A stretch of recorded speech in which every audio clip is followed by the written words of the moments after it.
إن الحمد لله نحمده ونستعينه ونستغفره ونعوذ بالله من شرور أنفسنا ومن سيئات أعمالنا من يهده الله فلا مضل له ومن يضلله فلا هادي له وأشهد أن لا إله إلا الله وحده لا شريك له وأشهد أن محمدًا عبده ورسوله أما بعد فإن خير الحديث كتاب الله وخير الهدي هدي محمد صلى الله عليه وسلم وشر الأمور محدثاتها وكل محدثة بدعة وكل بدعة ضلالة وكل ضلالة في النار.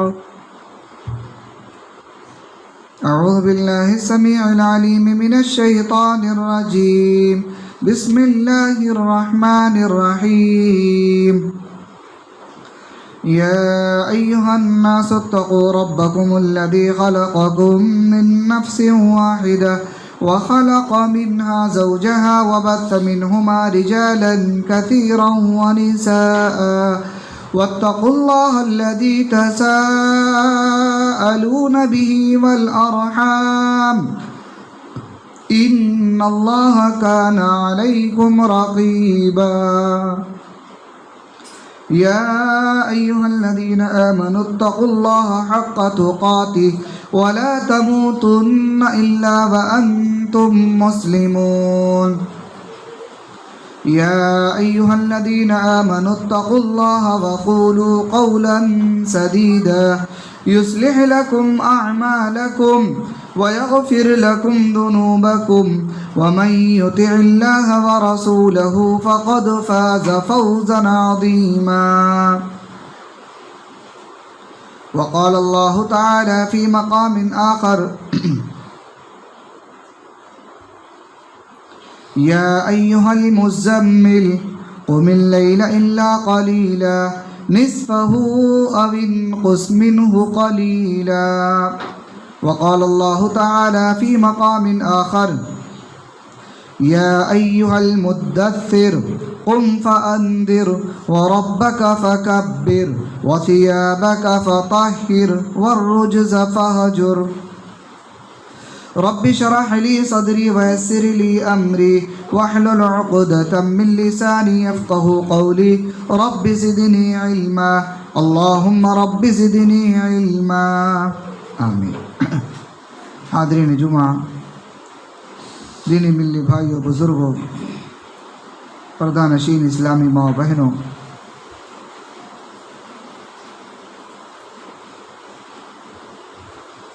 ہم سب اللہ رب العالمین کی بے پناہ تعریف، بڑائی، بزرگی بیان کرتے ہیں، جس کے لائق صرف اللہ رب العالمین کی ذات ہے. انگنت درود و سلام ہو اللہ کے پیارے نبی جناب محمد رسول اللہ صلی اللہ علیہ وسلم پر. اللہ رب العالمین نے ہمارے اور آپ کے لیے پیارے نبی کو رہبر و رہنما، اغوا پیشوا، امام بنا کر کے بھیجا ہے. محترم حاضرین، گزشتہ جمعہ کچھ باتیں میں نے آپ کے سامنے محرم کے تعلق سے رکھا تھا، اسی کا کچھ حصہ آج بھی آپ کے سامنے رکھنا چاہتا ہوں. یہ مہینہ محرم الحرام، جسے ہم اور آپ کہتے ہیں، اسلامی تاریخ کا پہلا مہینہ ہے، ہجری سال کا پہلا مہینہ ہے، اور ہمارے سارے احکامات اسی اسلامی مہینے پر ہی منحصر ہیں. اگر ہم اور آپ آج کا جو دن ہے 9ویں محرم، آج میں سمجھتا ہوں ہمارے بہت سارے بھائی روزے کی حالت میں ہوں گے. یہ اگر ہم نے روزہ رکھا ہے تو عیسوی تاریخ سے روزہ نہیں رکھا، بلکہ ہم نے ہجری تاریخ سے روزہ رکھا ہے. اور کل جو 10ویں محرم ہے کل 10 محرم کو بھی انشاءاللہ ہم روزہ رکھیں گے. یہ بھی ہم ہجری تاریخ سے ہی روزہ رکھ رہے ہیں، یعنی اسلامی مہینے کی تاریخ سے ہی ہم روزے کا اہتمام کر رہے ہیں. گویا کہ ہماری ساری عبادت کا دار و مدار اسی اسلامی تاریخ پر ہی منحصر ہے.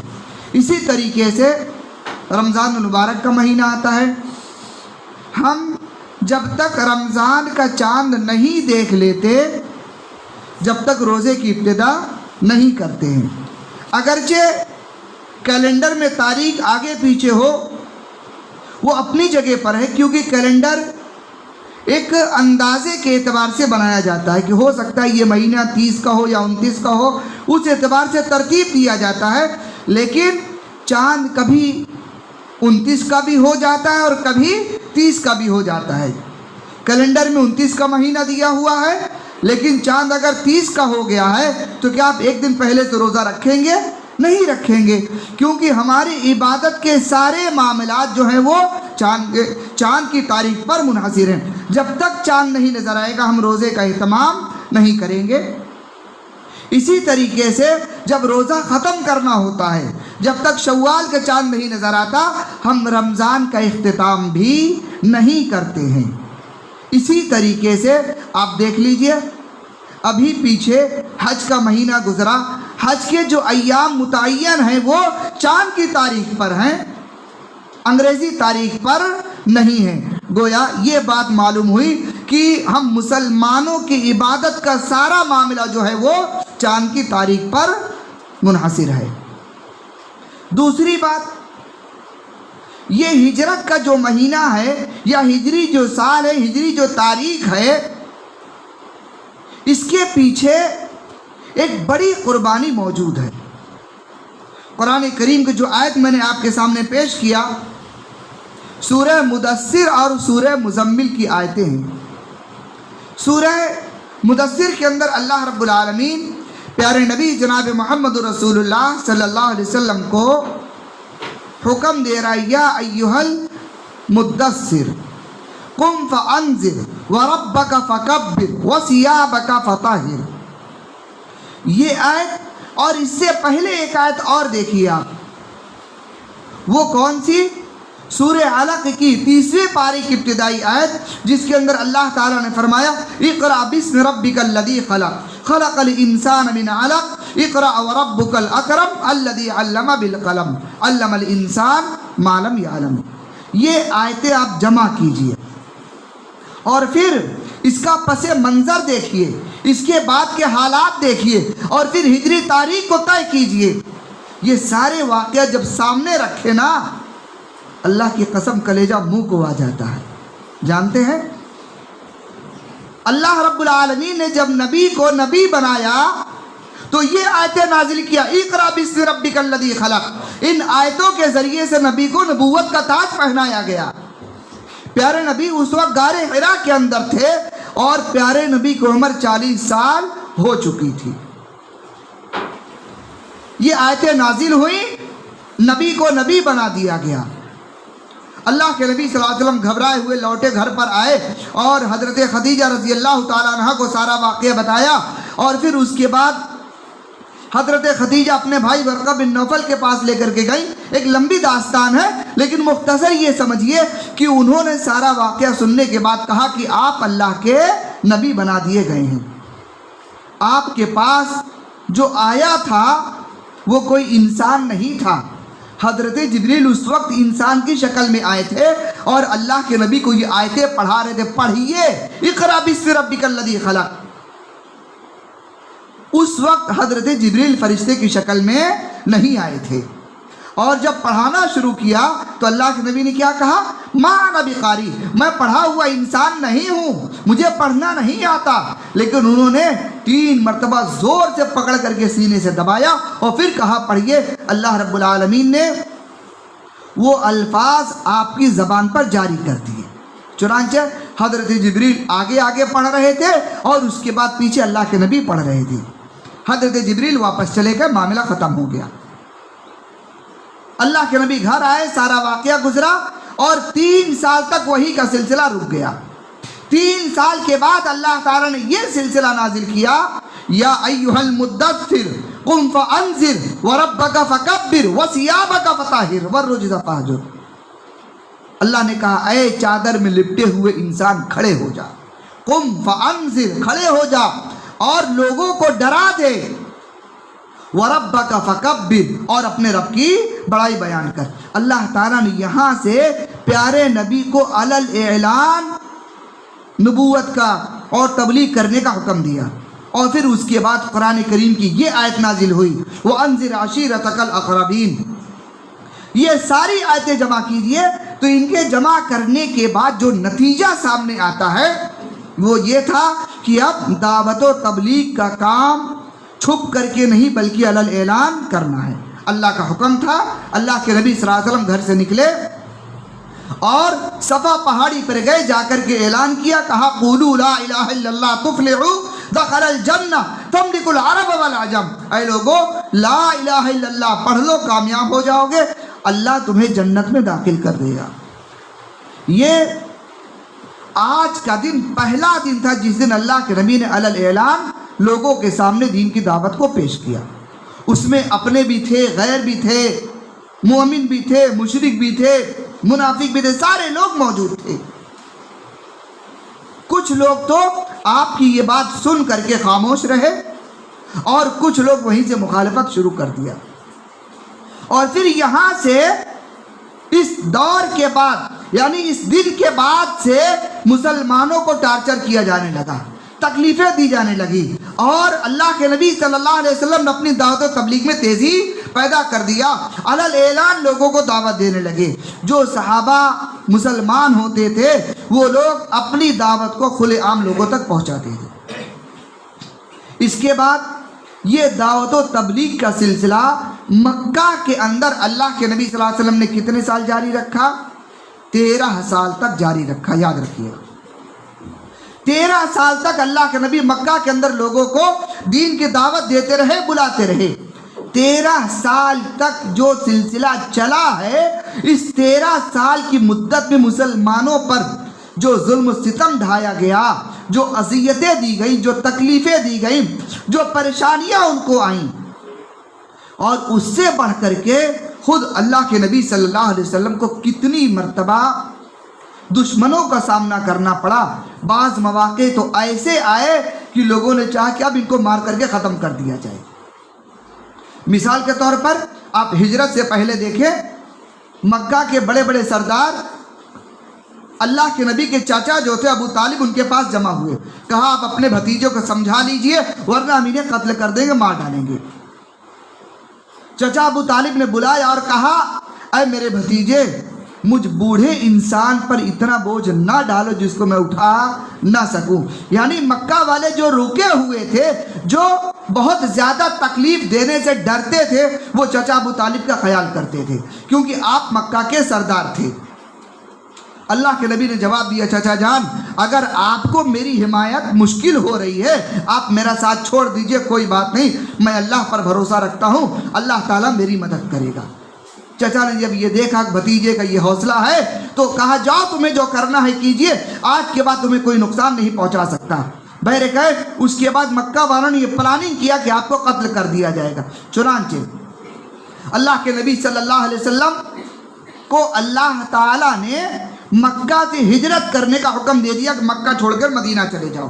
جس رات اللہ کے نبی صلی اللہ علیہ وسلم کو نکلنا تھا، جانتے ہیں پورے گھر کو چاروں طرف سے مکہ کے بڑے بڑے دشمنوں نے گھیر لیا تھا، تلوار، تیر، نیزے، بھالے سب ان کے ہاتھ میں تھے، اور وہ لوگ رات بھر اس انتظار میں تھے کہ اللہ کے نبی جیسے ہی نکلیں گے یہاں سے ہم سب مل کر کے آپ کو قتل کر ڈالیں گے۔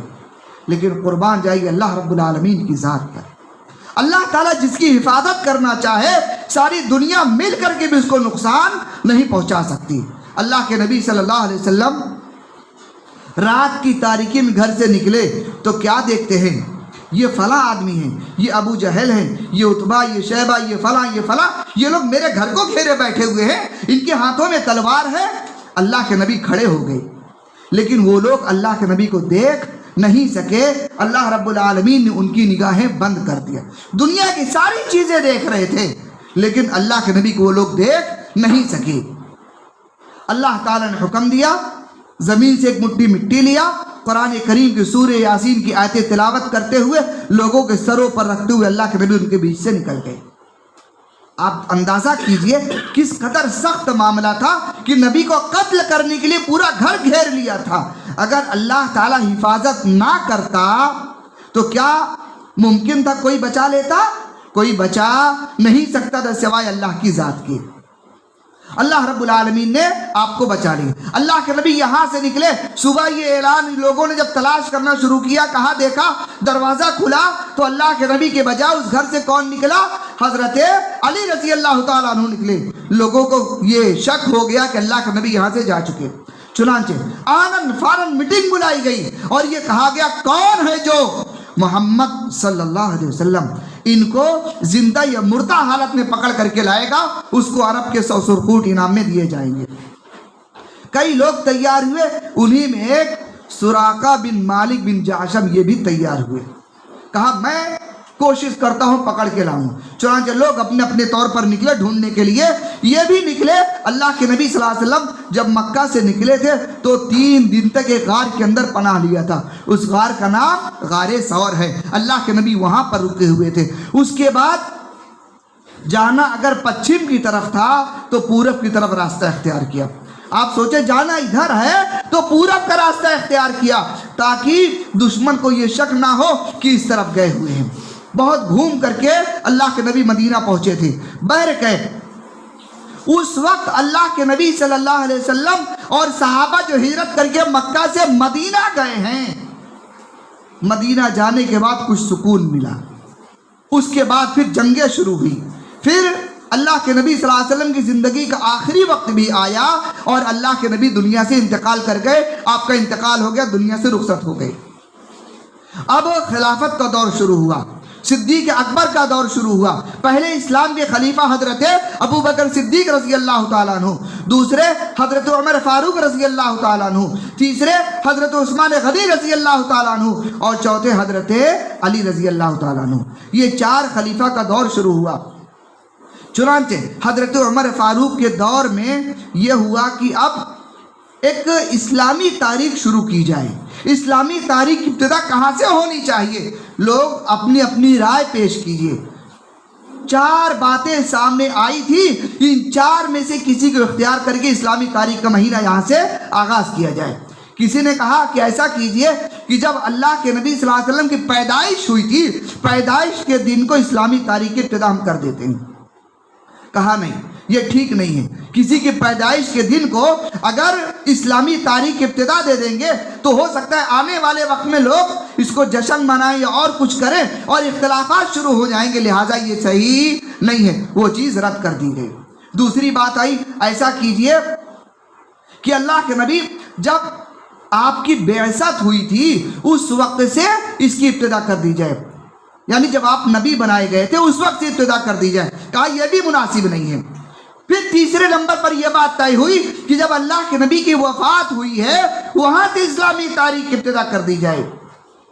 لوگوں نے کہا کسی کی موت سے تاریخ کی ابتدا کرنا یہ بھی ٹھیک نہیں ہے۔ آخری بات یہ طے ہوئی کہ اللہ کے نبی جس مشکلات سے مکہ سے ہجرت کر کے مدینہ گئے تھے یہاں سے تاریخ کی ابتدا کی جائے۔ چنانچہ یہ بات طے ہوئی اور یہاں سے اسلامی تاریخ کی ابتدا ہوتی ہے۔ اور پھر اس کو ہجری سال کا نام دیا گیا کہ اللہ کے نبی جب مکہ سے ہجرت کر کے مدینہ آئے تھے یہاں سے ہجری تاریخ شروع ہوئی۔ میرے بھائیوں، یہ ہجرت کرنے سے پہلے آپ دیکھیں کتنے صحابہ نے مکہ کے اندر اپنی جان کمائی تھی، کتنے ایسے تھے جن کو مارا پیٹا گیا، ظلم کیا گیا اور لوگ شہید ہو گئے تھے وہاں پر۔ حضرت سمیہ رضی اللہ تعالیٰ عنہ، ان کے شوہر جو تھے کون نہیں جانتا ان کو، حضرت عمار بن یاسر رضی اللہ تعالیٰ عنہ۔ یہ چھوٹا سا گھر خاندان تھا، ماں، بیٹا اور باپ، یہ 3 لوگ تھے۔ 2 کو تو شہید کر دیا گیا اور حضرت ان کے بیٹے کو چھوڑ دیا گیا۔ چھوڑ کیا دیا گیا؟ بے ہوشی کی حالت میں چھوڑا گیا۔ بعد میں وہ مسلمان ان کو اٹھا کر کے لے کر کے گئے۔ بہرکہ بتانا آپ کو یہ ہے اسلامی تاریخ ابتدا یہاں سے ہوتی. اس کے پہلے مسلمانوں نے اپنی قربانیاں پیش کیا ہے, اپنے جان کے نذرانے پیش کیے ہیں میرے بھائی, تب جا کر کے اسلامی تاریخ ابتدا ہوئی. لیکن آج ہم مسلمانوں کو اگر یہ پوچھا جائے اسلامی مہینے کے ذرا نام گنا دیجئے, بہت کم لوگ ایسے ہوتے جو روانی کے ساتھ اس کو گنا سکیں.